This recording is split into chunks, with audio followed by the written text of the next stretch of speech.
Hello दोस्तों, स्वागत है आप सभी को एग्ज़ाम रिजल्ट पर। मेरे प्यारे साथियों, आज की वीडियो में हम पढ़ेंगे क्लास 9th का बायोलॉजी और इसमें जितने भी चैप्टर दिया हुआ है और सभी चैप्टर का चैप्टर वाइज एक एक करके सभी एमसीक्यू यानी ऑब्जेक्टिव प्रश्न को आज की वीडियो में हम कवर करेंगे। ठीक है, तो इसमें 300 प्लस ऑब्जेक्टिव प्रश्न दिया हुआ है, तो सभी प्रश्न को आज हम इस वीडियो में कवर कर लेंगे। ठीक है, एक ही वीडियो में आज आपकी बायोलॉजी क्लास 9th का समाप्त हो जाएगी। तो फ्रेंड्स, चैनल को सब्सक्राइब नहीं किए हैं तो चैनल को सब्सक्राइब कर लीजिए।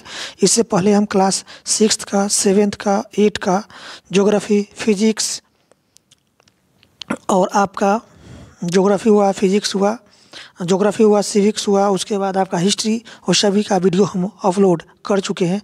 यदि आप वीडियो नहीं देखे हैं तो जाकर वीडियो देख लीजिएगा। और आज हम शुरुआत करते हैं क्लास 9th का बायोलॉजी से। इससे पहले हम केमिस्ट्री और फिजिक्स का वीडियो हम अपलोड कर चुके हैं। यदि आप नहीं पढ़े हैं तो जाकर के पढ़ लीजिएगा। ठीक है फ्रेंड्स, तो चैनल को सब्सक्राइब कर लीजिए और वीडियो को अधिक से अधिक अपने दोस्तों में शेयर ज़रूर कीजिए ताकि उनको भी इस वीडियो से लाभ मिल सके। तो शुरुआत करते हैं आज का वीडियो क्लास 9th से। ठीक है, क्लास 9th का बायोलॉजी है। तो शुरुआत करते हैं पहला प्रश्न से। पहला चैप्टर आपका दिया हुआ है, चैप्टर का नाम है जीवन की मौलिक इकाई और ये आपका क्लास 9th का बायोलॉजी है। ठीक है, क्लास 9th का बायोलॉजी का पहला चैप्टर है जीवन की इकाई। चलिए पहला क्वेश्चन से शुरुआत करते हैं। पहला क्वेश्चन है तारक काय पाया जाता है, तो ये पाया जाता है आपका कोशिका द्रव में। नेक्स्ट क्वेश्चन है, क्वेश्चन नंबर 2 है इलेक्ट्रॉन सूक्ष्मदर्शी का अधिकतम आवर्धन है, तो ये होता है 20,000 एक्स होता है।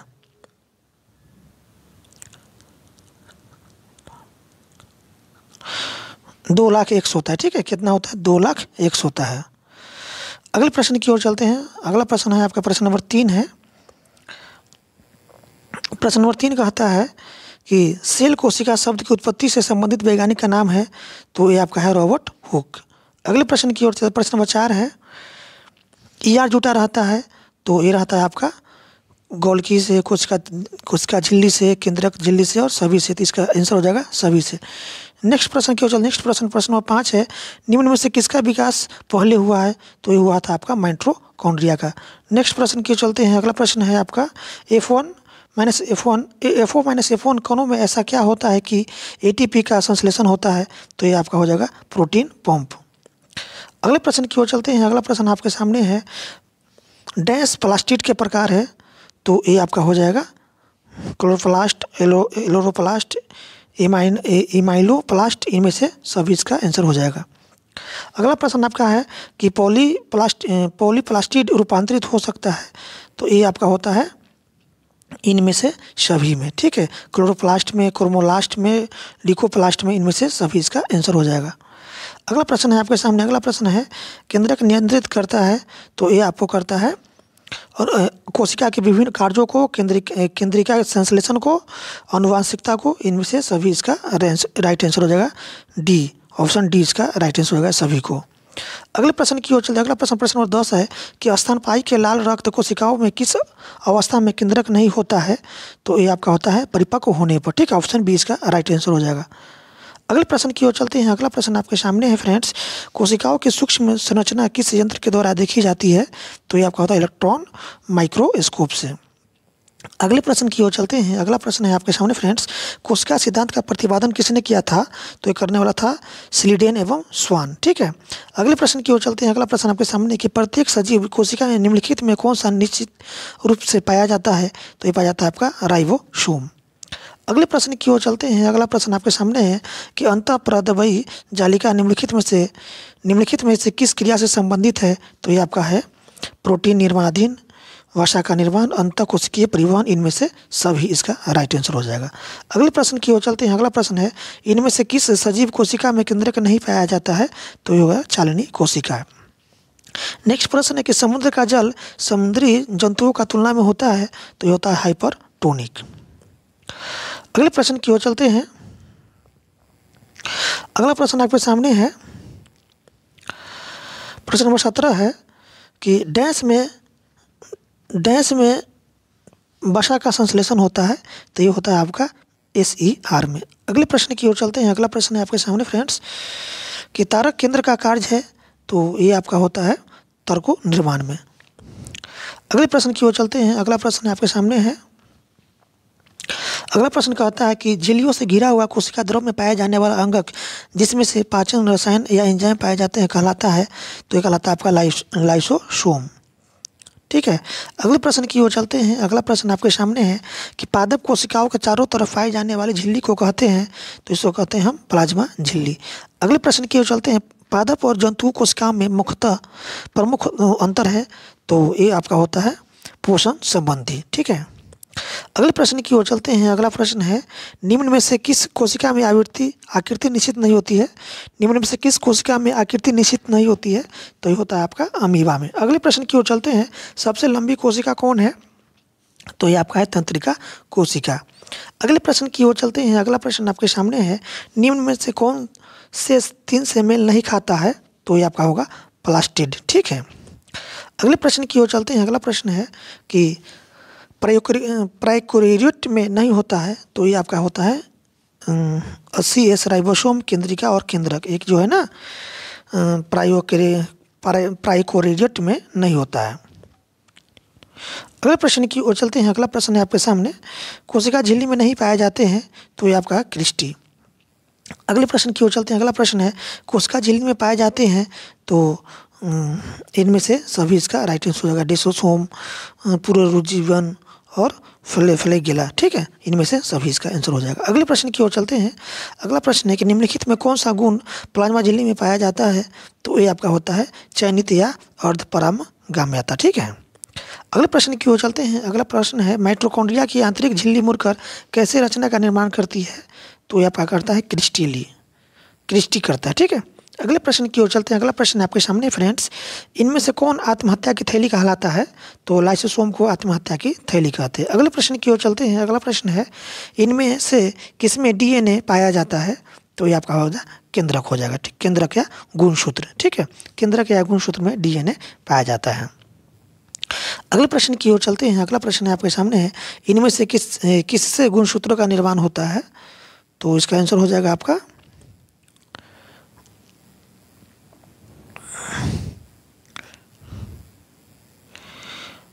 DNA एवं प्रोटीन में। ठीक है। DNA एवं प्रोटीन में।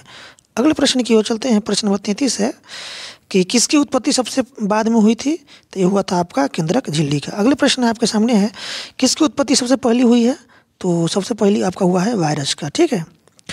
अगले प्रश्न की ओर चलते हैं। अगला प्रश्न आपके सामने है कि मनुष्य के गैरमीट शुक्राणु या अंडे में कितने गुणसूत्र होता है, तो होता है 23 जोड़ा। अगले प्रश्न की ओर से चलते हैं कि प्रोकैरियोटिक कोशिका में कौन कोशिकीय पाया जाता है, तो कौन सा कोशिकांग पाया जाता है इसमें प्रोकैरियोटिक में, तो ये आपका हो जाएगा राइसोसोम। अगले प्रश्न की ओर चलते हैं। अगला प्रश्न है आपके सामने इनमें से किसे ऊर्जा निर्माण का केंद्र कहा जाता है, तो ये आपका होता है माइटोकॉन्ड्रिया। अगले प्रश्न की ओर चलते हैं। अगला प्रश्न है इनमें से कौन प्रोटीन निर्माण का केंद्र है, तो ये आपका है माइटोकॉन्ड्रिया। अगला प्रश्न है कि माइटोकॉन्ड्रिया को बायोप्लास्ट के रूप में किसने चर्चा की थी, तो ये करने वाला था आपका बेंडा। अगला प्रश्न है किसने बतलाया था कि पीढ़ी दर पीढ़ी गुणों को ढोने का कार्य जीन द्वारा होता है, तो ये आपको बतलाने वाला था जोहानसन। ठीक है, जोहानसन। अगले प्रश्न की ओर चलते हैं। अगला प्रश्न कि डैश बहुकोशिकीय नहीं है, तो ये आपका हो जाएगा मलेरिया परजीवी, कालाजार परजीवी, अमीबा, इनमें से सभी जो है ना ये बहुकोशिकीय नहीं है, तो ऑप्शन डी इसका राइट आंसर हो जाएगा। अगला प्रश्न है प्रश्न नंबर 42 है इनमें कौन चयनात्मक परागमय झिल्ली है, तो ये आपका है कोशिका झिल्ली। अगला प्रश्न है निम्नलिखित कोशिकांगों में किससे आत्मघाती थैली कहते हैं, तो आपको है लाइसोसोम। लाइसोसोम को आत्मघात की थैली कहा जाता है। अगले प्रश्न की ओर चलते हैं। अगला प्रश्न है आपके सामने पौधों में गैसों का आदान प्रदान किस क्रिया द्वारा होता है, तो ये होता है विसरण द्वारा। ठीक है। अगला प्रश्न है जब किसी जीवित कोशिका को अति प्रसारी विलयन में डाला जाए तो क्या होता है, तो यह होता है आपका कोशिका संकुचित हो जाएगा। ठीक है। अगला प्रश्न है आपके सामने। अगला प्रश्न है कि पौधे के मूल द्वारा जल का अवशोषण किसके द्वारा होता है, तो ये होता है आपका परासरण द्वारा।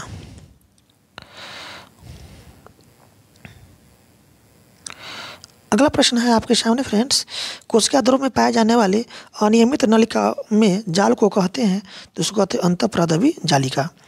अगला प्रश्न है आपके सामने है कि रंगीन प्लास्टिड को कहते हैं, तो इसको कहते हैं क्रोमोप्लास्ट। अगला प्रश्न है आपके सामने फ्रेंड्स, अगला प्रश्न है कि केंद्रक में पाए जाने वाले गाढ़े द्रव को कहते हैं, तो इसको कहते हैं केंद्रक द्रव। अगला प्रश्न है किस प्रकार की कोशिका में बड़ी रसधानी पाई जाती है, तो ये आपका आंसर हो जाएगा पादप कोशिका। अगला प्रश्न की ओर चलते हैं। अगला प्रश्न है आपके सामने फ्रेंड्स, जीन बने होते हैं, तो ये बना होता है आपका डीएनए के खंड से। अगला प्रश्न की ओर चलते हैं। अगला प्रश्न है आपके सामने फ्रेंड्स, कोशिका की वृद्धि किसके द्वारा नियंत्रित होती है, तो होता है केंद्रक के द्वारा। अगले प्रश्न की ओर चलते हैं। अगला प्रश्न है आपके सामने, कोशिका भित्ति होती है, तो होता है परागम्य। ठीक है, अगले प्रश्न की ओर चलते हैं। अगला प्रश्न आपके सामने है, कोशिका में राइबोसोम की उपस्थिति में कौन सा कार्य संपादित होगा, तो ये आपको होता है प्रोटीन संश्लेषण। अगले प्रश्न की ओर चलते हैं। अगला प्रश्न है आपके सामने, जंतु कोशिका के सबसे बाहरी घेरे को कहते हैं, तो इसको कहते हैं कोशिका झिल्ली। ठीक है, अगले प्रश्न की ओर चलते हैं। अगला प्रश्न आपके सामने है कि वैसे जीवों को जिनमें केंद्र झिल्ली नहीं पाई जाती है कहते हैं, तो इसको कहते हैं प्रायोकैरियोटिक्स। ठीक है, अब आपका चैप्टर होगा चैप्टर 2 उत्तक। चैप्टर 1 में जितने भी प्रश्न दिया हुआ था सही पढ़ लिए। अब हमारा चैप्टर 2 होगा, पाठ का नाम है उत्तक। आप पढ़ रहे हैं क्लास 9 का बायोलॉजी। ठीक है, चलिए शुरुआत करते हैं। नेक्स्ट क्वेश्चन है कि मृदु उत्तक की कोशिकाओं के बीच पाए जाते हैं, तो ये पाया जाता है अंतर कोशिकीय स्थान। अगले प्रश्न की ओर चलते हैं। अगला प्रश्न है आपके सामने, जिस मृदु उत्तक की कोशिकाओं में हरित लवक पाया जाता है उसे कहते हैं, तो इसको कहते हैं दृढ़ उत्तक। अगले प्रश्न की ओर चलते हैं। अगला प्रश्न है कि मूंगफली और बादाम में छिलके पाए जाते हैं, तो होता है स्क्लेरोडिक्स। अगले प्रश्न की ओर चलते हैं। अगला प्रश्न है कि कार्क कोशिकाएं में पाया जाता है, तो होता है सुबेरिन। अगला प्रश्न है आपके सामने फ्रेंड्स, अगला प्रश्न नंबर 61 है कि ट्रैकिडस पाए जाते हैं, तो ये पाया जाता है आपका जाइलम में। अगला प्रश्न है कि पौधे की लंबाई किस उत्तक द्वारा बढ़ती है, तो ये बढ़ता है आपका शीर्षस्थ बीजोत्तक द्वारा। ठीक है, अगले प्रश्न की ओर चलते हैं। अगला प्रश्न आपके सामने है कि मृदु उत्तक एक प्रकार का है, तो ये आपका है सरल उत्तक। अगला प्रश्न है कि जीवित कोशिकाएं पाई जाती है, तो ये जो जीवित कोशिकाएं हैं ये पाया जाता है आपका मृदु उत्तक स्थूलकोण उत्तक में। अगला प्रश्न की ओर चलते हैं। अगला प्रश्न है कि विभाजन की क्षमता होती है, तो ये आपका होता है बीजोत्तक कोशिका में। अगला प्रश्न है कि किन कोशिकाओं की भित्ति लिग्नन के कारण मोटी हो जाती है, तो ये आपका है दृढ़ उत्तक। अगले प्रश्न की ओर चलते हैं। अगला प्रश्न आपके सामने है कि गैसों का विनिमय किसके द्वारा संपन्न होता है, तो ये आपका होता है स्टोमोटा द्वारा। अगला प्रश्न है कि कॉर्क कैम्बियम का उदाहरण है, तो कॉर्क कैम्बियम का उदाहरण है आपका पार्श्व विभोजी उत्तक। अगले प्रश्न की ओर चलते हैं। अगला प्रश्न आपके सामने है कि इनमें से किस पौधे में एरेनकाइमा पाया जाता है, तो ये हो जाए जल में पलवन करने वाले पौधे में। अगला प्रश्न आपके सामने है। अगला प्रश्न है, इनमें से कौन ऐसा सरल यांत्रिक उत्तक है जिसमें लिग्नन नहीं पाया जाता है, तो ये आपका होगा कलेरेनकाइमा। अगला प्रश्न की ओर चलते हैं। अगला प्रश्न है आपके सामने, पौधे में सबसे लंबी कोशिका कौन है, तो ये आपका है रेसे फाइबर जिसको कहते हैं। ठीक है, कारक में किसके जमाव के कारण अतिरिक्त सुरक्षा उत्पन्न होती है, तो ये होता है सुबेरिन। अगला प्रश्न की ओर चलते हैं। अगला प्रश्न आपके सामने है कि वाहिनी एवं सखी कोशिकाएं किसके जाइलम एवं फ्लोएम में पाई जाती है, तो ये आपका होगा एंजियोस्पर्म। अगले प्रश्न की ओर चलते हैं। अगला प्रश्न है, इनमें कौन विकल्प अंतर्वेशी उत्तक के लिए सही है, तो ये आपका हो जाएगा इनमें से सभी। घास के पर्व में ऊपर पाए जाते हैं, मीट पौधे में पर्व के नीचे पाए जाते हैं, बाद में अस्थायी उत्तक में बदल जाते हैं। इनमें से सभी इसका राइट आंसर हो जाएगा। अगला प्रश्न आपके सामने है, प्रश्न नंबर 75 है। अगला प्रश्न है, इनमें कौन कार्य के आधार पर बीजोत्तक उत्तक नहीं है, तो ये आपका होता है अंतर्वेशी। अगला प्रश्न है, पाइप में डैश सरल अस्थायी उत्तक के प्रकार नहीं है, तो ये आपका होगा ग्राउंड मेरिस्टेम। अगला प्रश्न है कि इनमें कौन विकल्प मृदु उत्तक के लिए सही है, तो ये आपका हो जाएगा इनमें से सभी। प्रोजेनकाइमा में सहारा देता है, एपिडर्मिस में जल वाष्पीकरण को रोकता है, एपिडर्मिस में प्रकाश संश्लेषण करता है। इनमें से सभी इसका राइट आंसर हो जाएगा। अगला प्रश्न की ओर चलते हैं। अगला प्रश्न है कि डैश काफ़ी मोटे दीवार वाले मृत कोशिका से बना होता है, तो होता है दृढ़ तंतु। अगले प्रश्न की ओर चलते हैं। अगला प्रश्न है आपके सामने, शरीर का बाहरी और भीतरी रक्षक आवरण बनाते हैं, तो ये आपका एपिथेलियम ऊतक। अगला प्रश्न है कि ट्रकिया और अंडवाहिनी में पाए जाने वाले ऊतक है, तो ये आपका है पक्षमल एपिथेलियम। ठीक है, अगले प्रश्न की ओर चलते हैं। अगला प्रश्न है कि सुबेरिन नामक कार्बनिक पदार्थ जमा रहता है, तो ये रहता है कॉर्क कोशिकाओं में। अगले प्रश्न की ओर चलते हैं। अगला प्रश्न आपके सामने है कि जटिल ऊतक बना होता है, तो ये होता है भिन्न भिन्न कार्य करने वाले विभिन्न कोशिकाओं का। अगला प्रश्न की ओर चलते हैं। अगला प्रश्न आपके सामने है कि किसके द्वारा मिट्टी से जल एवं खनिज लवण पत्तियों तक पहुँचता है, तो ये आपका होगा जाइलम। अगला प्रश्न है आपके सामने है कि चालनी नलिका बनाने में भाग लेता है, तो ये आपका होगा फ्लोएम। अगला प्रश्न है कि सहकोशिकाएं पाई जाती है, तो पाया जाता है फ्लोएम में। अगला प्रश्न आपके सामने है कि इनमें से किसमें केंद्रक नहीं पाया जाता है, तो ये आपका होगा चालनी कोशिका में। अगला प्रश्न है कि जाइलम में कौन सजीव घटक है, तो ये आपका जाइलम और फ्रेनकाइमा। अगला प्रश्न आपके सामने है, प्रश्न 88 है कि म्यूसिलेज टैनिन एवं रेजिन उत्पन्न करने वाले ऊतक को कहा जाता है, जो कहते हैं ग्रंथिल ऊतक।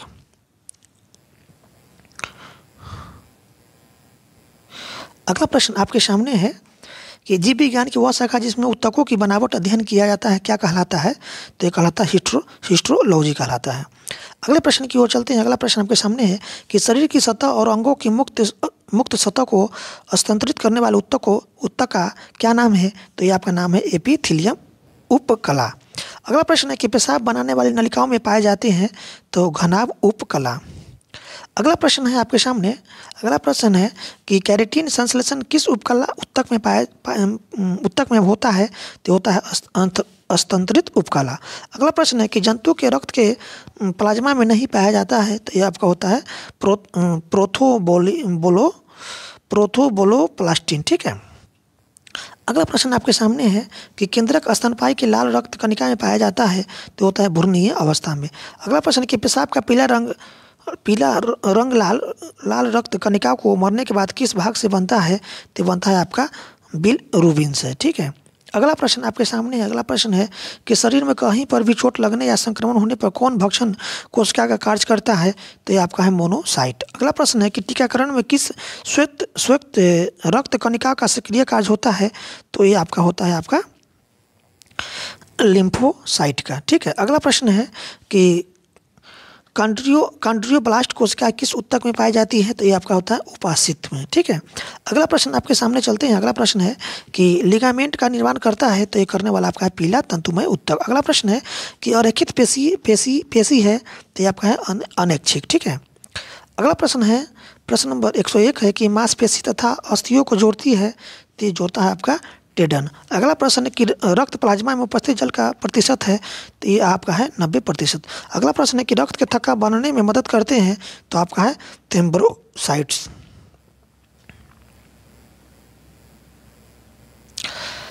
अब अगला प्रश्न है आपके सामने कि ऊतक ऐसी कोशिकाओं का समूह है जिनमें पाई जाती है, तो ये आपका होगा समान उत्पत्ति लेकिन असमान रचना एवं क्रिया।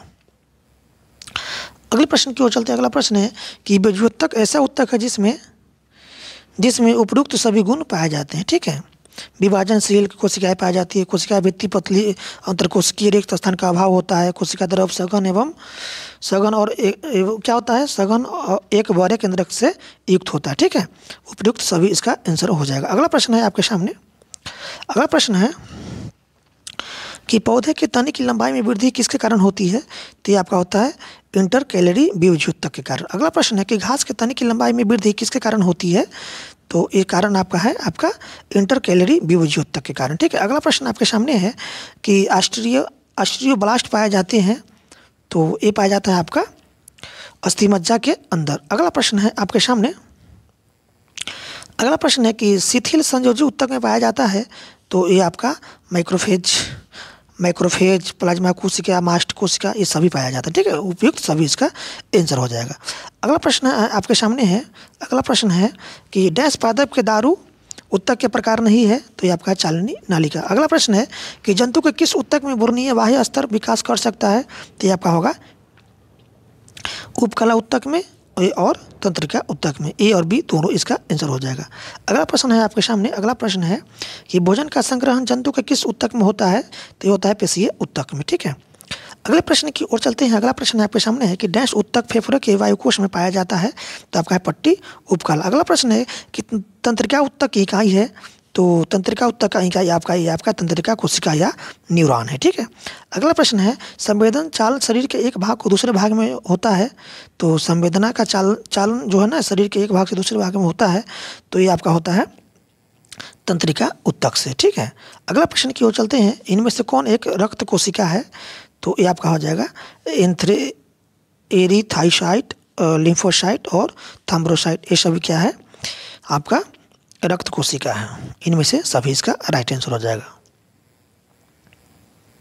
अगला प्रश्न आपके सामने है, अगला प्रश्न आपके सामने है कि हमारे शरीर की गति कौन नियंत्रित करता है, तो ये करने वाला आपका होगा रेखिक मांसपेशी। अगला प्रश्न की ओर चलते हैं कि रेखित मांसपेशी की क्रिया इकाई को कहा जाता है, तो इसको कहते हैं आपको सार्कोमियर। अगला प्रश्न है कि एक्सॉन के संदर्भ में कौन सा तथ्य सही है, तो ये आपका आ जाएगा दूरगामी प्रकृति। अगला प्रश्न है आपके सामने कि मनुष्य के शरीर की सबसे लंबी कोशिका कौन है, तो ये आपका है तंत्रिका कोशिका। अगला प्रश्न है आपके सामने, अगला प्रश्न है कि निम्न विकल्प में कौन बीजोत्तक ऊतक नहीं है, तो ये आपका होगा स्थूल कोण ऊतक। ठीक है, अगला प्रश्न कि डैश पादप के सरल अस्थायी ऊतक का प्रकार नहीं है, तो ये आपका हो जाएगा दारू।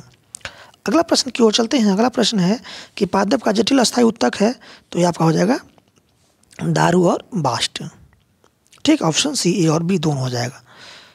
अगले प्रश्न की ओर चलते हैं। अगला प्रश्न है आपके सामने डैश पाइप में अस्थायी कोशिकाओं में अविशिष्टीकरण से बनते हैं, तो ये आपका होगा अप्रत्यक्ष बीजोत्तक ऊतक। ठीक है, अगला प्रश्न है आपके सामने, अगला प्रश्न है कि अस्थि है, तो अस्थि एक प्रकार क्या है आपका संयोजी ऊतक है। अगला प्रश्न है कि फाइब्रोब्लास्ट कोशिकाएं पाई जाती हैं, तो ये आपका होगा एरियोलर ऊतक में।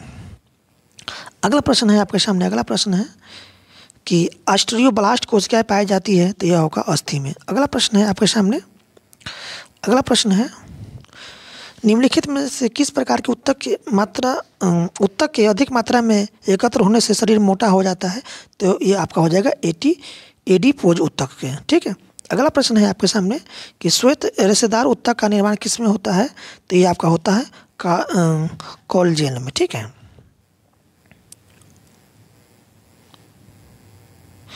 अगले प्रश्न की ओर चलते हैं। अगला प्रश्न है कि उपास्थियों में कौन सी कोशिका पाई जाती है, तो ये होगा कॉन्ड्रियोसाइट्स। अगला प्रश्न है कि रक्त प्लाज्मा से फाइब्रिनोजेन के निष्कासन के बाद क्या बनता है, तो ये बनता है आपका सीरम। अगला प्रश्न है कि केंद्रक उपस्थित रहता है, तो ये होता है आपका वयस्क चालनी नलिका में।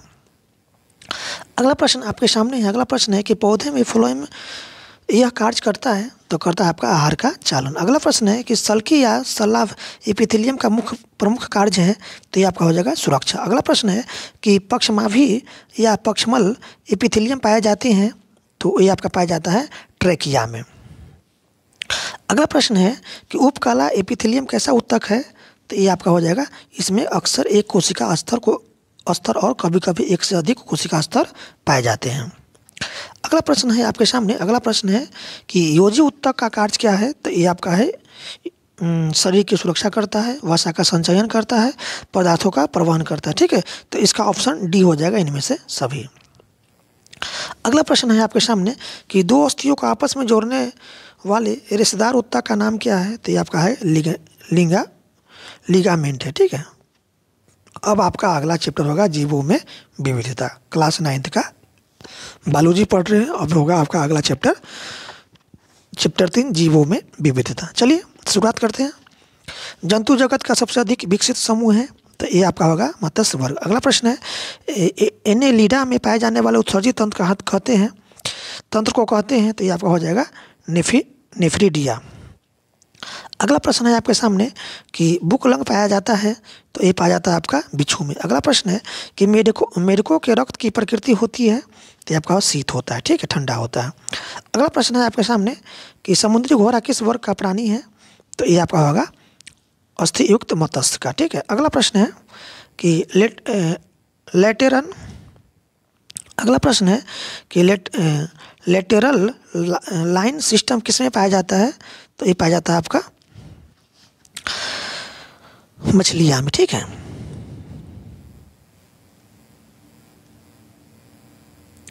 अगला प्रश्न है आपके सामने, इनमें से किस सरीसृप के हृदय में 4 कोष्ठक होते हैं? तो ये आपका होता है मगरमच्छ में, ठीक है। अगले प्रश्न की ओर चलते हैं। अगला प्रश्न है कि इनमें से कौन नहीं उड़ने वाला पक्षी है? तो इनमें हो जाएगा ऑस्ट्रिच, कीवी और ईमू, ये सब उड़ने वाला पक्षी नहीं है। अगला प्रश्न की ओर चलते हैं। अगला प्रश्न आपके सामने है कि टॉर्सन नामक प्रक्रिया के कारण किसका शरीर असीमित हो जाता है? तो ये होता है घोंघा का। अगला प्रश्न है आपके सामने। अगला प्रश्न है कि जल संवहन नाल तंत्र की उपस्थिति किस संघ के जंतुओं का लक्षण है? तो ये आपका होगा इकाइनोडर्माटा। अगले प्रश्न की ओर चलते हैं। अगला प्रश्न है आपके सामने कि जीवों को किसने 5 वर्ग में वर्गीकृत किया था? तो ये करने वाला था आपका आर व्हिटेकर। अगला प्रश्न है कि इनमें से कौन गुण प्रोटिस्टा जगत के सदस्य में नहीं पाया जाता है? तो ये आपका होगा केंद्रक झिल्ली का अभाव। अगला प्रश्न है आपके सामने। अगला प्रश्न है कि फफूंद के एक कोशिकीय या बहुकोशिकीय जटिल तंतुनुमा शरीर को संयुक्त करने के लिए क्या पाया जाता है? तो ये आपका होगा हाइफा। अगला प्रश्न है आपके सामने है, इनमें से कौन फफूंद जगत का सदस्य नहीं है? तो आपका होगा एकिनोमा स्टीज, ठीक है। अगले प्रश्न की ओर चलते हैं। अगला प्रश्न आपके सामने है कि निम्न में एक क्रिप्टोगेम्स का सदस्य नहीं है? तो ये आपका हो जाएगा जिम्नोस्पर्मी। अगला प्रश्न है कि निम्न विकल्पों में एक जिम्नोस्पर्मी नहीं है? तो ये होगा द्विबीजपत्री। अगला प्रश्न की ओर चलते हैं। अगला प्रश्न है कि लाइकेन वास्तव में डैश रूपांतरण है? तो ये आपका होगा शैवाल का और फफूंद का, ठीक है। अगला प्रश्न आपके सामने है कि मार्स एक लीवरवर्ट्स डैश के उदाहरण है? तो ये आपका होगा बायोफाइटा। अगला प्रश्न है आपके सामने। अगला प्रश्न है कि किस जंतु में उत्सर्जी अंग के रूप में ज्वाला कोशिकाएं पाई जाती है? तो ये आपका होगा टेप वर्म। अगला प्रश्न है आपके सामने। अगला प्रश्न है कि निम्नलिखित में से किस जंतु में विषैले उपांग नहीं पाए जाते हैं? तो ये आपका होगा कछुआ। अगला प्रश्न है कि जंतु जगत को कोशिकाओं के विकास के आधार पर किन 2 भागों में बांटा गया है? तो होगा प्रोटोजोआ और मेटाजोआ।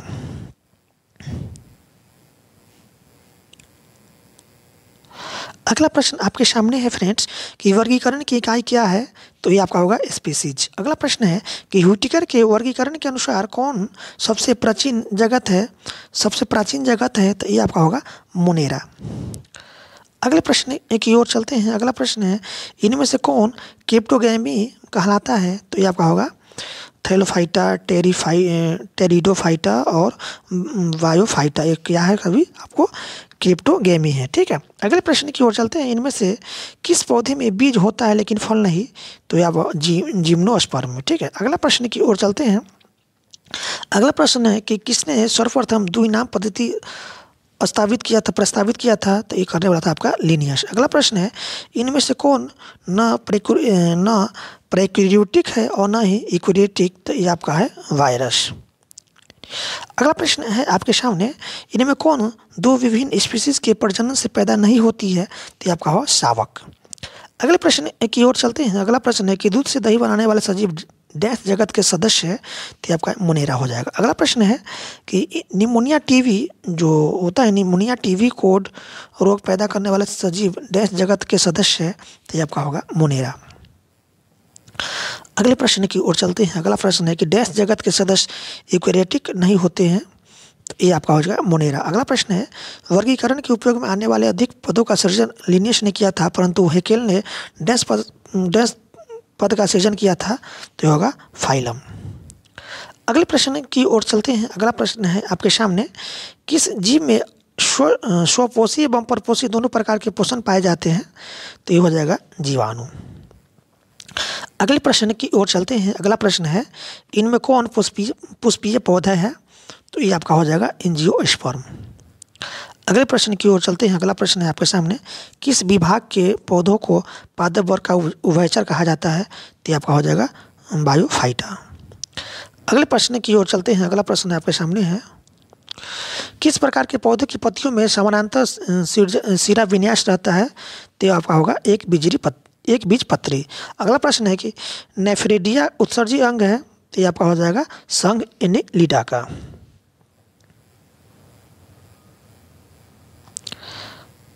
अगले प्रश्न की ओर चलते हैं। अगला प्रश्न आपके सामने है, निम्नलिखित में कौन शीत रक्तीय प्राणी है, तो ये आपका है मेढक। अगले प्रश्न की ओर चलते हैं। अगला प्रश्न है कि फफूंदियों की कोशिका भित्ति की संरचना किसमें होती है, तो ये आपका होगा काइटिन का बना होता है।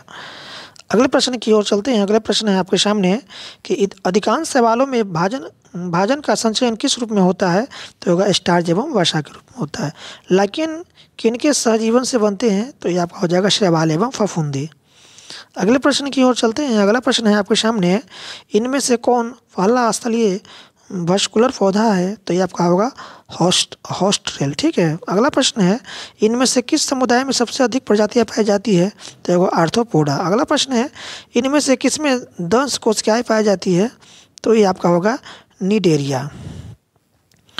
अगले प्रश्न की ओर चलते हैं। अगला प्रश्न आपके सामने है कि लेडब्रेज एवं लेडबर्ग ने 1952 में किस बैक्टीरिया पर प्रयोग करके यह स्थापित किया कि आनुवंशिक गुणों में विविधता वातावरण के रूप में पहले ही हो जाती है, तो ये आपका ई कोली ने किया था। ठीक है। अगला प्रश्न है कि पृथ्वी पर सजीवों में सबसे अधिक विविधता कहाँ पाई जाती है, तो ये आपका हो जाएगा भूमध्य रेखा और कर्क रेखा पर।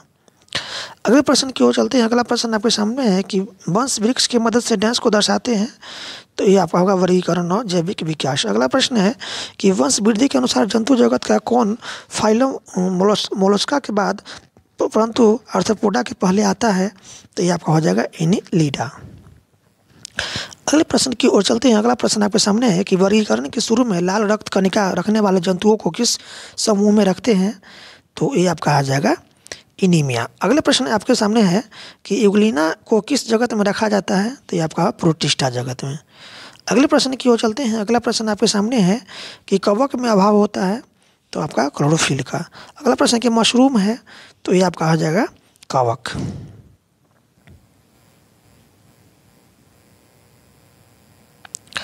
अगले प्रश्न की ओर चलते हैं। अगला प्रश्न है कि वायुफाइटा के अंतर्गत है, तो ये आपका आता है मॉस।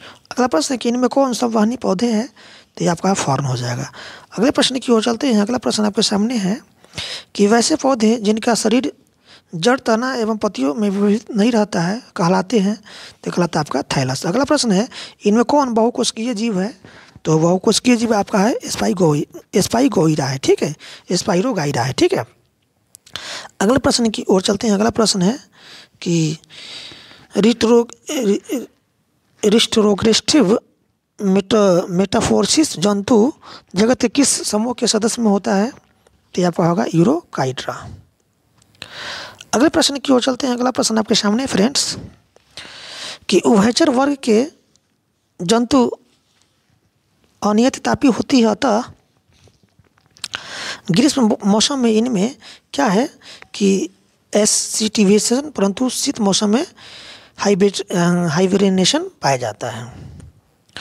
अगले प्रश्न की ओर चलते हैं। अगला प्रश्न है आपके सामने कि नाखून युक्त 5 उंगलियों वाले पैर जंतु जगत के सर्वप्रथम किस वर्ग के सदस्य का प्रमुख गुण है, तो आपका होगा रेप्टिलिया। अगले प्रश्न की ओर चलते हैं। अगला प्रश्न आपके सामने कि जंतु जगत के किस वर्ग के सदस्य में हृदय में 2 आलिंद एवं 2 नील होता है, तो ये आपका हो जाएगा पक्षी एवं स्तनपायी में। अगला प्रश्न है आपके सामने फ्रेंड्स। अगला प्रश्न है कि जंतु जगत के किस फाइलम के सदस्य में आहारनाल होता है परंतु शरीर गुहा एवं गुद्दादार नहीं होता है, तो ये आपका हो जाएगा पैलिटी हेल्थमिस। ठीक है, पैल्टी हेल्थमिस हो जाएगा। अगले प्रश्न की ओर चलते हैं। अगला प्रश्न है आपके सामने, जंतु जगत के किस फाइलम के सदस्य में शरीर की लंबाई कोशिका के लंबाई के वृद्धि पर निर्भर करती है, न कि कोशिका के विभाजन पर, तो ये आपका हो जाएगा स्केल मीथिस।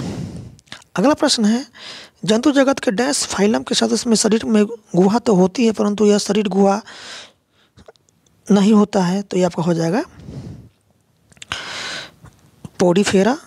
उसके बाद होगा सिलेंट्री और आपका जो तीसरा आर्थ्रोपोडा। अगले प्रश्न की ओर चलते हैं। अगला प्रश्न है आपके सामने, जंतु जगत के डैश फाइलम के सदस्य में पादप मांसल होता है, तो ये आपका हो जाएगा मोलस्का। अगला प्रश्न है, डैश मछलियों के गलफोरे पर परजीवी है, तो ये आपका होगा ग्लोचिरियम।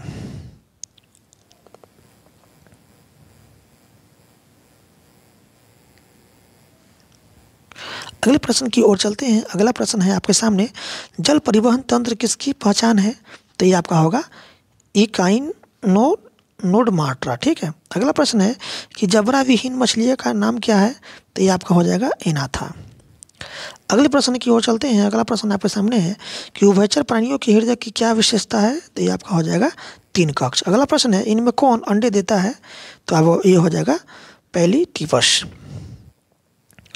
अगले प्रश्न की ओर चलते हैं। अगला प्रश्न आपके सामने फ्रेंड्स, इनमें कौन स्तनधारियों की पहचान है, तो हो जाएगा आपका संवेद ग्रंथिया, डायफ्राम और कॉर्पस कैलोसम। ठीक है, इनमें से सभी। अगला प्रश्न है, इनमें कौन सबसे तेज गति से उड़ने वाला पक्षी है, तो ये आपका हो जाएगा स्वीटफट।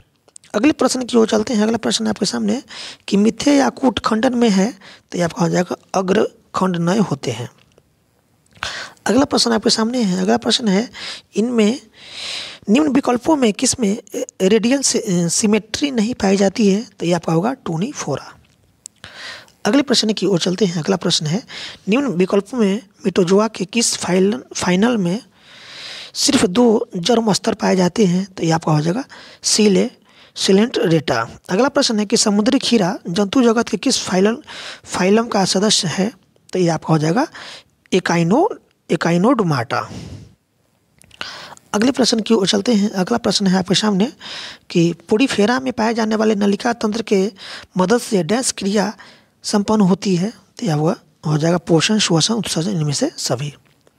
अगले प्रश्न की ओर चलते हैं। अगला प्रश्न है कि सिलेंट्रेटा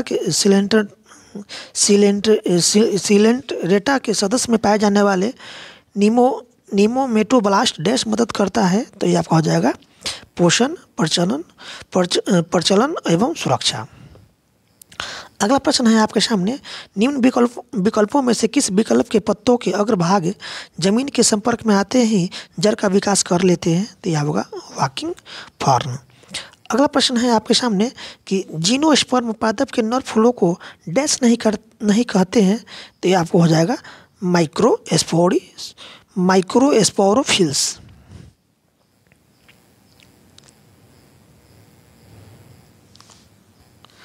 अगला प्रश्न है आपके सामने, द्विबीजपत्री एवं एक बीजपत्री पादप जगत के किस समूह के 2 वर्ग है, तो ये आपका हो जाएगा एंजियोस्पर्म। अगला प्रश्न है, निम्न विकल्पों में कौन द्विबीजपत्री एंजियोस्पर्म का गुण नहीं है, तो ये आपका हो जाएगा पत्तों में सिराओं का समानांतर होना। अगला प्रश्न है, डैश स्तनपायी है परंतु प्रजनन में अंडे देते हैं, तो होगा डक विल पैलेटिपस। अगला प्रश्न है आपके सामने। अगला प्रश्न है, किन मछलियों के गीलों पर ऑपरकुलम नहीं पाया जाता है, तो ये आपका होगा कार्टिलेज मछलियाँ। अब आपका नेक्स्ट चैप्टर होगा चैप्टर 4, हम बीमार क्यों होते हैं, क्लास 9th का बायोलॉजी चैप्टर 4। चलिए शुरुआत करते हैं पहला क्वेश्चन से। पहला प्रश्न है, एनीमिया नामक बीमारी किस पोषक तत्व की कमी से होती है, तो ये आपका होता है आयरन की कमी से। अगला प्रश्न है कि निद्रा रोग उत्पन्न करता है, तो ये आपका करता है ट्रिप्नोसोमा। अगला प्रश्न की ओर चलते हैं। अगला प्रश्न आपके सामने है कि रतौंधी कैसा रोग है, तो ये आपका होगा विटामिन ए की कमी से उत्पन्न होने वाला रोग। अगला प्रश्न की ओर चलते हैं। अगला प्रश्न है आपके सामने फ्रेंड्स, अगला प्रश्न है कि रंगों के प्रति अंधापन कैसा रोग है, तो ये आपका हो जाएगा आनुवांशिक रोग होता है। ठीक है। अगला प्रश्न है कि स्कर्वी किसकी कमी से होता है, तो ये हो जाएगा आपका विटामिन सी की कमी से स्कर्वी होता है। अगला प्रश्न है कि पेलाग्रा किसकी कमी से उत्पन्न रोग है, तो ये आपका हो जाएगा विटामिन बी। अगले प्रश्न की ओर चलते हैं। अगला प्रश्न आपके सामने है कि पेचिस या डिसेंट्री किस संक्रमण से होता है, तो ये आपका होगा जीवाणु एवं प्रोटोजोआ। अगला प्रश्न है आपके सामने, इनमें से कौन संक्रामक बीमारी नहीं है, तो ये आपका होगा हीमोफीलिया। अगले प्रश्न की ओर चलते हैं। अगला प्रश्न है आपके सामने, निम्न बीमारी में से किस बीमारी को रोकने में शरीर का प्रतिरक्षक तंत्र सफल नहीं हो पाया? तो ये आपको हो जाएगा एड्स और हेपेटाइटिस बी एवं कैंसर, इनमें से सभी।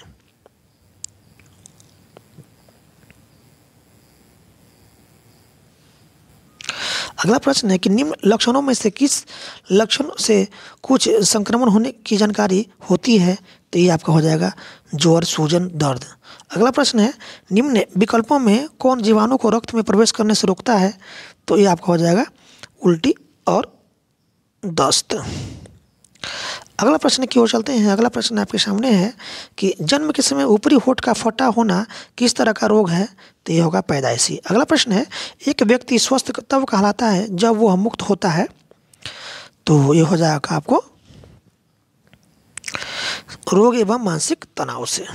अगला प्रश्न है कि ऐसे रोग जो बहुत समय तक बने रहते हैं कहलाता है? तो ये होता है चिरकालिक रोग। अगला प्रश्न है आपके सामने फ्रेंड्स। अगला प्रश्न है कि संक्रमित मादा एनोफिलीज मच्छर के काटने से फैलने वाला रोग है? तो ये आपका है मलेरिया। अगला प्रश्न है कि संक्रमित पेयजल से फैलने वाला रोग है? तो ये आपका हो जाएगा हेपेटाइटिस। अगला प्रश्न है आपके सामने। अगला प्रश्न है कि एड्स का कारक है? तो एड्स का कारक आपका है HIV।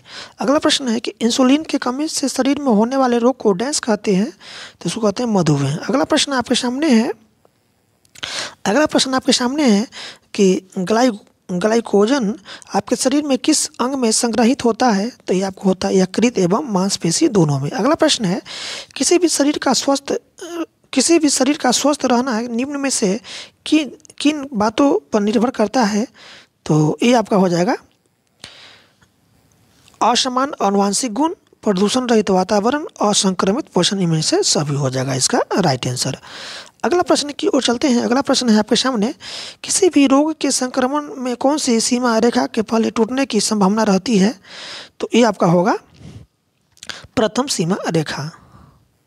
अगले प्रश्न की ओर चलते हैं। अगला प्रश्न है आपके सामने, रक्त के हीमोग्लोबिन में से किस गैस का संयोजन सबसे अधिक होता है? तो ये आपका हो जाएगा कार्बन मोनोऑक्साइड।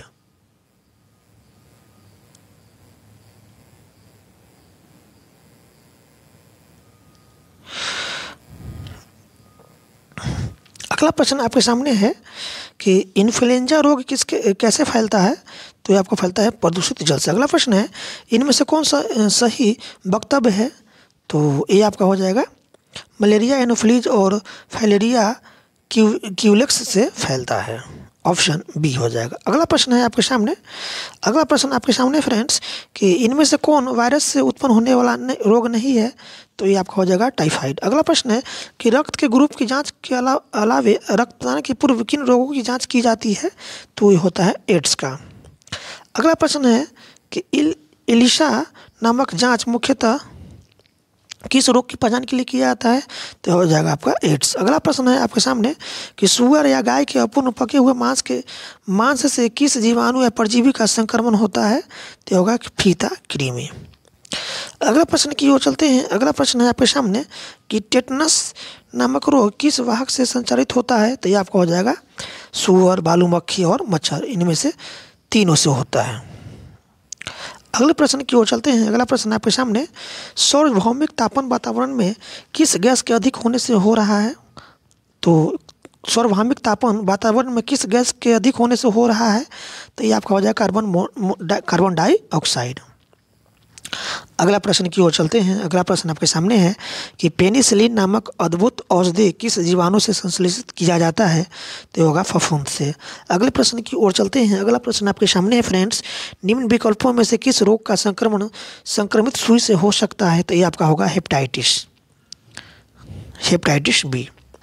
अगले प्रश्न की ओर चलते हैं। अगला प्रश्न आपके सामने है, मलेरिया रोग का वाहक है? तो ये आपका होगा मच्छर। अगला प्रश्न है कि रोगवाहक कीट का उदाहरण है? तो ये आपका होगा इनमें से सभी होगा, मक्खी, मच्छर, तिलचट्टा, ये सभी क्या रोगवाहक कीट का उदाहरण है। अगला प्रश्न की ओर चलते हैं। अगला प्रश्न आपके सामने है कि वायरस और बैक्टीरिया हमारे शरीर में क्या डालते हैं? तो ये आपका डालता है एंटीजन।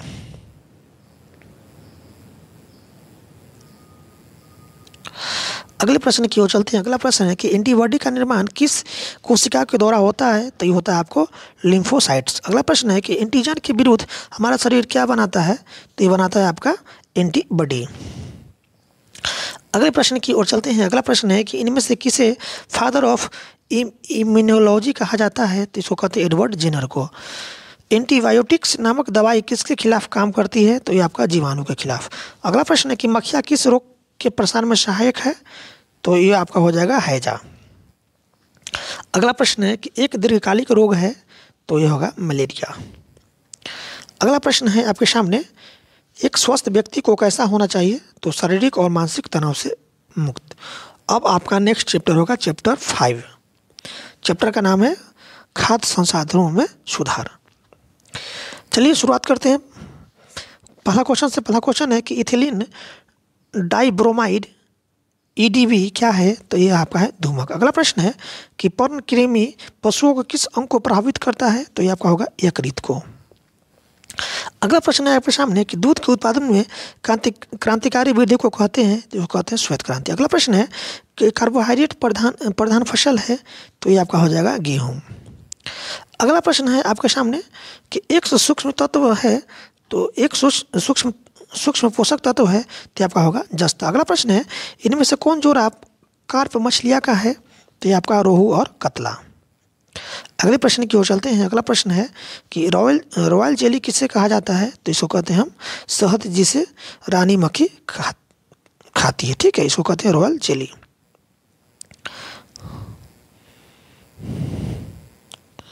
अगले प्रश्न की ओर चलते हैं। अगला प्रश्न है इनमें से किसका सबसे बड़ा आकार है?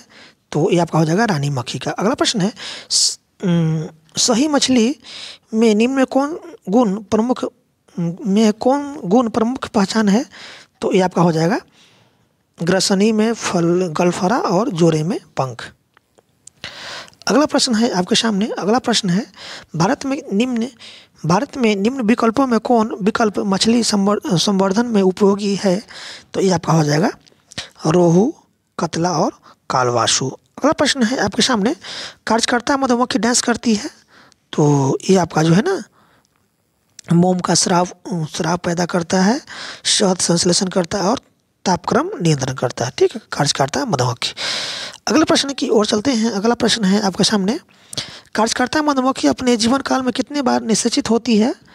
तो ये आपका होता है एक बार भी नहीं। अगला प्रश्न है कि उर्वरकों का ज़्यादा उपयोग किस तरह की समस्या को पैदा करता है?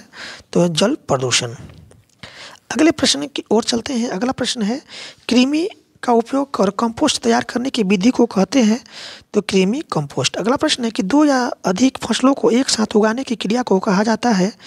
तो इसको कहते हैं मिश्रित फसल। अगले प्रश्न की ओर चलते हैं। अगला प्रश्न है कि 2 या अधिक फसलों को एक भूखंड पर निश्चित कतार में उगाने की क्रिया को कहा जाता है? तो इसको कहते हैं अंतर फसल उत्पादन। अगला प्रश्न है एक दलहन फसल को लगाने से खेतों में किस तत्व की पूर्ति होती है? तो ये आपका नाइट्रेट का। अगला प्रश्न है आपके सामने। अगला प्रश्न है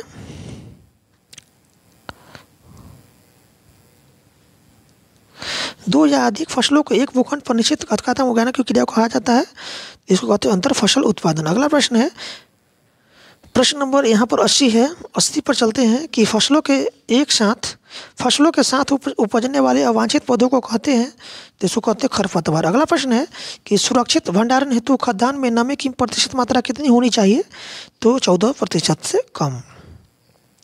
अगला प्रश्न है आपके सामने पिलकों को नष्ट करने के लिए वाष्पशील रसायनों के उपयोग को कहते हैं? तो इसको कहा जाता है आपका धूमन।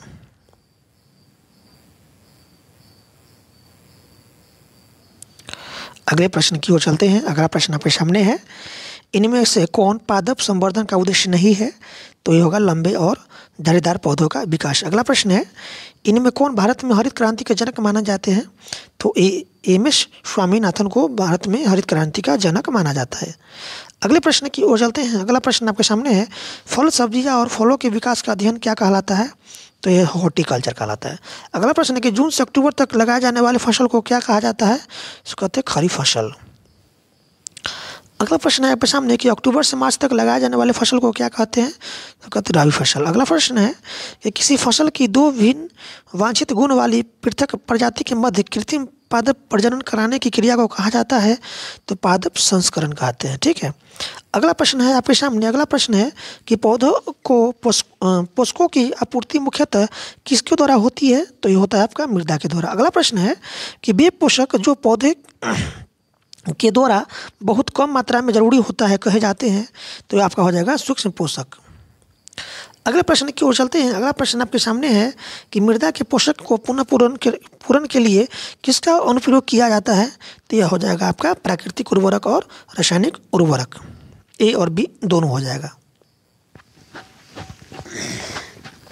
अगले प्रश्न की ओर चलते हैं। अगला प्रश्न आपके सामने है कि जहर की ग्रंथि किस मधुमक्खी में पाई जाती है? तो आपका कार्यकारिता में। अगला प्रश्न है कि रानी मधुमक्खी निम्न कार्यों में से कौन सा कार्य नहीं करती है? तो शहद बनाना। ठीक है, रानी मधुमक्खी शहद नहीं बनाती है।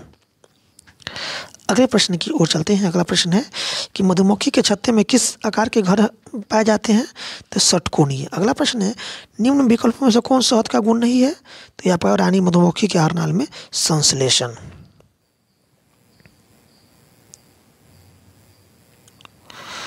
अगले प्रश्न की ओर चलते हैं। अगला प्रश्न है आपके सामने कि पोम्फ्रेंट है, तो ये आपका होगा समुद्री मछली। शहद का निर्माण करती है, तो कार्यकर्ता या सेवक मधुमक्खी। अगले प्रश्न की ओर चलते हैं। अगला प्रश्न है रुक्षांश की अधिकता होती है? तो घास, भूसा और चारा में। अगला प्रश्न है नेपियर एक प्रकार है, तो ये आपका होगा हरा चारा का। अगला प्रश्न है दुधारू पशुओं का रोग एंथ्रेक्स होता है? तो बैक्टीरिया से। अगला प्रश्न है आपके सामने कृत्रिम तरीके से उन्नत नस्ल के वीर इकट्ठा करना कहलाता है? वीर संचयन। अगला प्रश्न है ब्लैक माइनोरका एक नस्ल है, तो ये आपका है मुर्गियों की। अगला प्रश्न है भारतीय नस्ल शाहीवाल तथा स्विट्जरलैंड की नस्ल ब्राउन स्विस से विकसित की गई संकर नस्ल की गाय है? तो ये आपका हो जाएगा करण स्विस। अगला प्रश्न है करण स्विस किन दो नस्लों के संयोग से बना है? तो ये आपका शाहीवाल और ब्राउन स्विस से। अगला प्रश्न है आपके सामने कि जफराबादी और मेहसाना भैंस किस राज्य की प्रजातियां है? तो ये आपका है गुजरात का। अगला प्रश्न है निम्न में से कौन सजीव है? तो ये आपका होगा जैव उर्वरक। अगला प्रश्न है पौधे की परजीवियों और रोगों से निरोधी बनाने के लिए क्या करना चाहिए? तो प्रतिरोधी नस्ल से वर्ण संस्करण।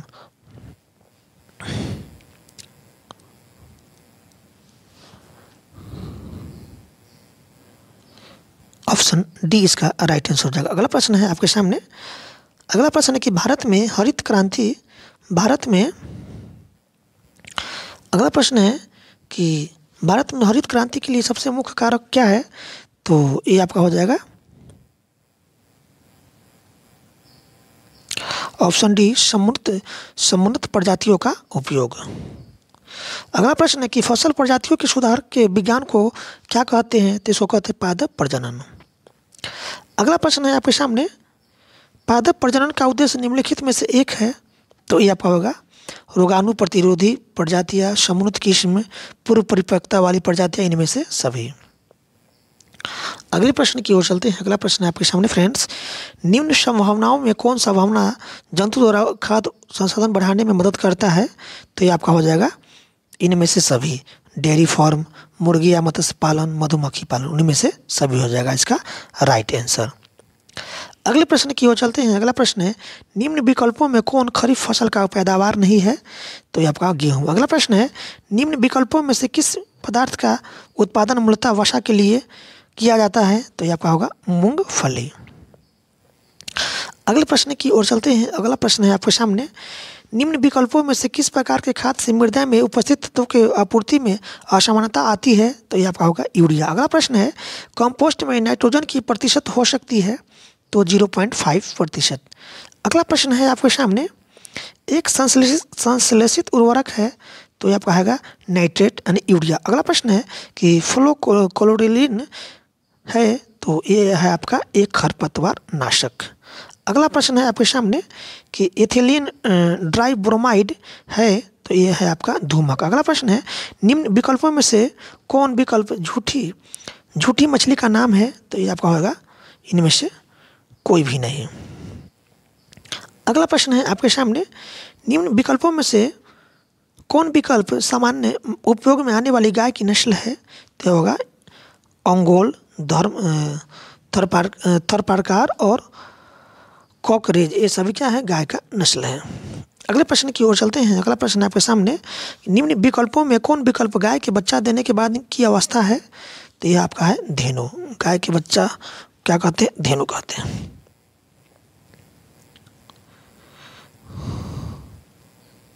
अगला प्रश्न है आपके सामने, निम्न विकल्पों में से किस विकल्प के कारण कृत्रिम गर्भधारण प्राकृतिक गर्भधारण से बेहतर माना जाता है? तो कारण इसका है उत्तम नर का चुनाव संभव, कम खर्चीला, रोग से सुरक्षा, रास्ता, इनमें से सभी।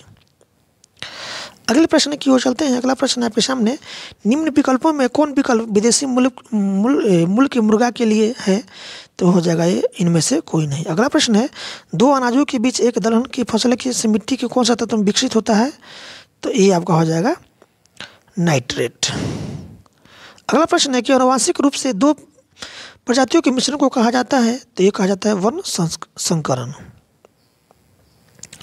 अगला प्रश्न है आपके सामने कि अलग अलग क्यारियों या पट्टियों में दो अलग अलग फसलों का उत्पादन क्या कहलाता है? तो ये होता है अंतर फसलीकरण। अगला प्रश्न है, जैविक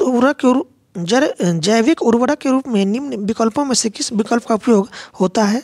तो ये आपका हो जाएगा इनमें से सभी। अगला प्रश्न है कि माइक्रोराइजा नामक फफूंद पादप जड़ के लिए किस तत्व को उपलब्ध कराते हैं? तो ये आपका हो जाएगा फास्फोरस। अगला प्रश्न है आपके सामने, निम्न विकल्पों में से एक ही समय में किसी भी स्थान पर बारी बारी से कतार में भिन्न फसलों को लगाने की पद्धति कहलाती है? तो ये कहता है फसल पैटर्न। अगला प्रश्न है, निम्न विकल्पों में कौन मछली सही मछली नहीं है? तो ये आपका होगा इनमें से सभी, यानी गोरा मछली, सिल्वर मछली, झींगा मछली, इनमें से सभी हो जाएगा। ये सभी क्या है? सही मछली नहीं है।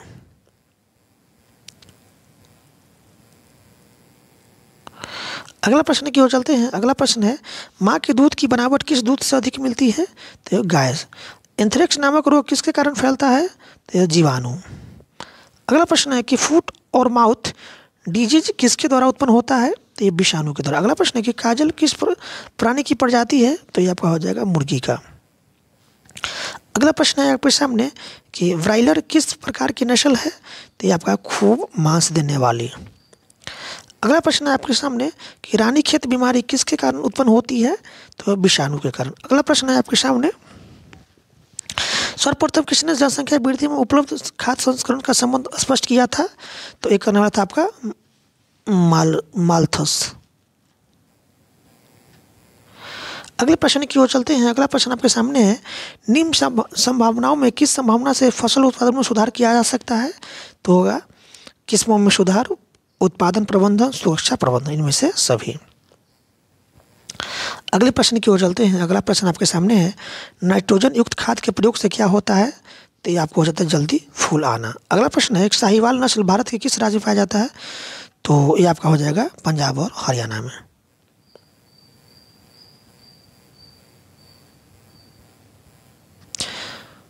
तो इस तरह से दिया हुआ क्लास 9th का बायोलॉजी आपका समाप्त हुआ। इसमें जितने भी 340 ऑब्जेक्टिव प्रश्न दिया हुआ था वो सभी आज हम आपको समाप्त कर दिए। क्लास 9th का बायोलॉजी आपका चैप्टर आज समाप्त हुआ। हम आपको केमिस्ट्री भी पूरा पढ़ा चुके हैं, जाकर देख लीजिएगा। वीडियो नहीं देखे हैं तो क्लास 9th का केमिस्ट्री भी पढ़ा चुके हैं और आपको हम क्लास 9th का फिजिक्स भी पढ़ा चुके हैं। आज हम बायोलॉजी भी ख़त्म कर दिए। कल हम फिर लेके आएंगे आपके लिए क्लास 9th का हिस्ट्री। तो चैनल को सब्सक्राइब कर लीजिए और अधिक से अधिक अपने दोस्तों में शेयर जरूर कीजिएगा। धन्यवाद।